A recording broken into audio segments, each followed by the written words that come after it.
According to a news briefing from earlier today, it is being announced that WBO Junior Welterweight Champion Teofimo Lopez will be taking on Jermaine Ortiz on Thursday, February 8th. This will be a top-ranked ESPN production.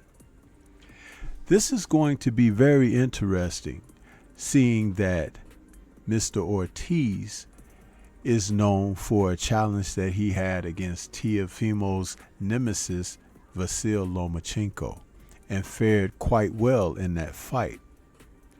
However, Teofimo, who is looking to take that next step at this division of junior welterweight as a champion who can not only be crowd-pleasing and a box office draw, but someone who can be competitive. We'll find out just how competitive when this fight does happen. But it's going to be interesting. According to the Boxing News 24 article that published earlier today, January 4th, 2024, WBO lightweight champion Teofimo Lopez and lightweight contender Keyshawn Davis will share a card in a top-ranked promoted doubleheader on Thursday, February 8th at Michelob Ultra Arena at Mandalay Bay in Las Vegas. It is important that Teofimo looks good in this event and does not revert to the way he'd performed in his 3 previous contests. Teofimo seemed like a mentally confused person after his controversial win over Sandor Martin in December 2022. But Top Rank did a good job of giving him a confidence booster by feeding him Josh Taylor in his last fight. While his dad, Teofimo Sr., insists that he's the best fighter at 140, Teo's performances suggest otherwise. Apart from his victory over a washed Taylor, Teofimo has struggled to find the form that he had several years ago. Now think about that for a moment.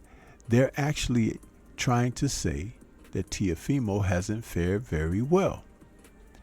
And to a certain degree, I agree, but why now? The article goes on. Teofimo, who is currently 19-1 with 13 KOs, will be facing off against Ortiz, who's 17-1 with 1 draw and 8 KOs in a 12-round fight.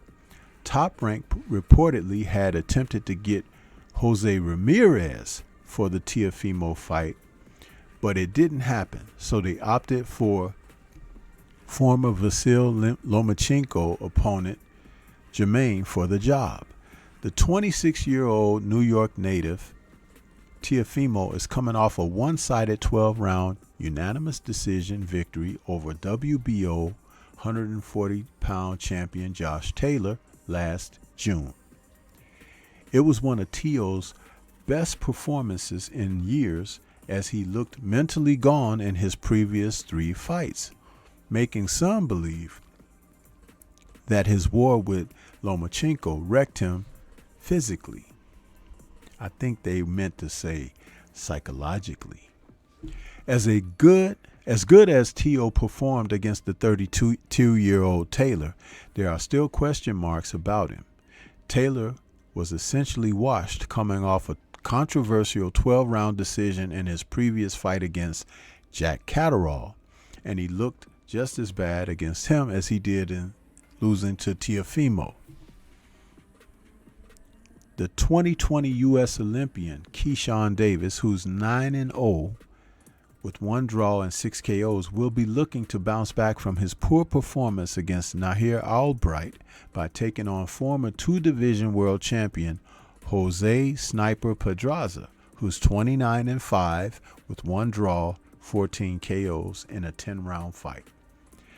This would be an excellent fight if not for the 34-year-old Pedraza coming off a year-long layoff and not having won a fight in 3 years since 2021. Pedraza has struggled badly since moving up to 140, failing to win any of his fights and looking too weak and small in this weight class to enjoy the success that he had at 130 and 135. It's understandable why Top Rank chose to use Pedraza as the 24-year-old Keyshawn's opponent for this fight rather than a good light welterweight. Ooh, this article writer is really going in. Copying Shakur. Keyshawn looked mediocre in his last fight against Nair Albright last October, getting hurt while showboating and appearing timid. He fought like a poor man's version of Shakur Stevenson and was very, very boring. The fight was ruled a 10-round no contest. Keyshawn tested positive for marijuana. Initially, it was a 10-round majority decision for Keyshawn, but it was later overturned. Some fans felt that Albright deserved the win as he took over the fight from the 6th round, walking Keyshawn down, hammering him with shots, and putting him on the run like Cuban Andy Cruz did in their final fight in 2020 Olympics. Albright exposed Keyshawn, showing that he can't handle being pressured. Keyshawn needs to develop his own identity, preferably one that's entertaining, because right now he's not in an exciting enough way to be put in a main event to draw numbers. It appears that Keyshawn had adopted Shakur's fighting style, but it doesn't work for him because he gets hit too much. Top Rank needs to sit Keyshawn down and let him know that if he wants to become a star, he's going to need to forget about copying Shakur and to try to stay in the pocket and throw punches. Don't step back 3 steps after throwing shots. Afterward, Keyshawn seemed in denial about his loss, not wanting to admit that he'd not performed well against Albright. Keyshawn talked about wanting to go house hunting, and it just seemed like it hadn't hit home that he didn't fight well enough against a guy he should have been able to beat. What's interesting is Top Rank chose not to set up a rematch between Keyshawn and Albright, which is what they should have done because their fighter failed that test. For Keyshawn to be arguably moved to what on paper is a tougher test against Pedraza, it doesn't make sense. Albright at this point is a better fighter than the 34-year-old Pedraza, so Top Rank is actually moving Keyshawn down. And that makes you wonder if they're confident in his ability to defeat better fighters. If they don't trust in putting Keyshawn in with Albright again, what does that tell you about his future? Keyshawn lost to Andy Cruz in the Olympics, and he failed his test against Albright.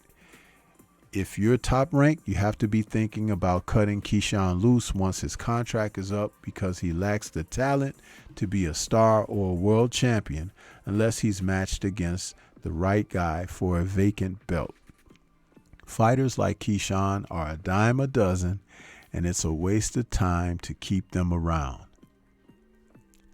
Instead of sinking money into this albatross, Top Rank should focus on building up Raymond Muratalla, as he has had an exciting, fan-friendly style that people wanted to watch. Top Rank can't afford to have 2 Shakur Stevenson-like fighters on their roster at 135, and Keyshawn is just a copy of him, but not as good, but with the same safety-first style. Ortiz, 27, lost to Lomachenko by a narrow 12-round decision in October 22 in a fight that he was winning early on but ran out of gas as he often does in the later rounds. Teofimo Ortiz and Davis Pedraza event will be shown live on ESPN at 10:30 p.m. Eastern Time, 7:30 p.m. Pacific Time. This article is a cutthroat article, and The author of it, Robbie Bannatyne, published it through Boxing News 24. I will definitely put the link in the description for this. My thoughts on this card, the matchups, are as follows. Personally, as far as Keyshawn taking on Pedraza, I agree that Pedraza may be the lesser opponent in the instance for going in against Keyshawn, but is definitely the type of veteran that Keyshawn possibly should have taken on before Albright. Now, that being said, because of his last performance, Keyshawn is going to have a breakout performance against Pedraza, but Pedraza may end up having a good fight against Keyshawn. The one factor that holds against him outside of his age is the year-long layoff.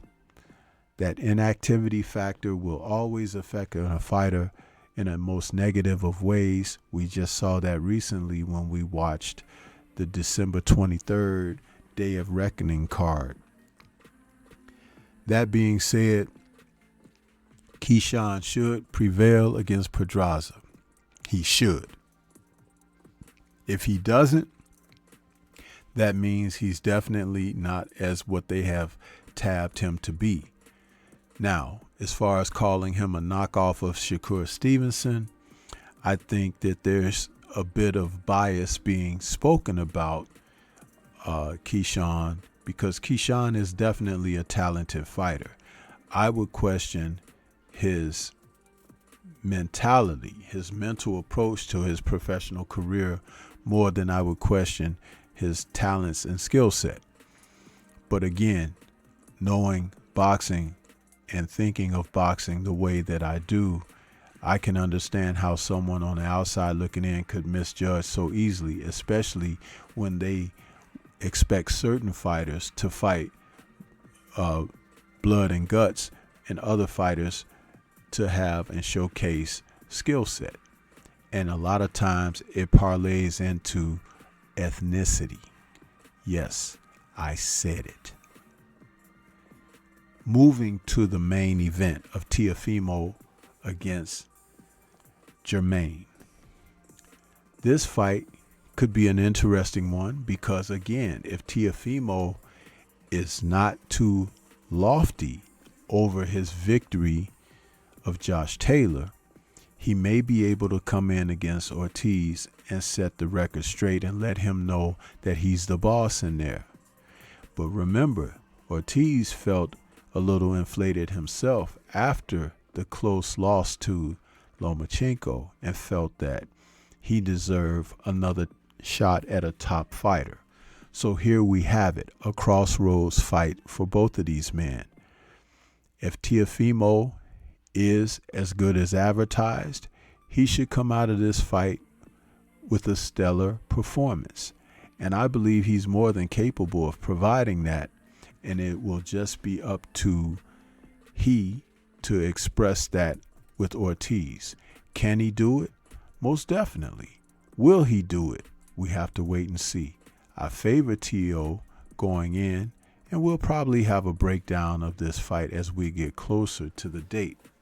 But just bringing the news of what was released today, just talking about what's on the horizon and how some of these journalists really like to exercise their bias, it's amazing. And some of these fighters, they choose not to speak to other people who are of media content because of these very issues.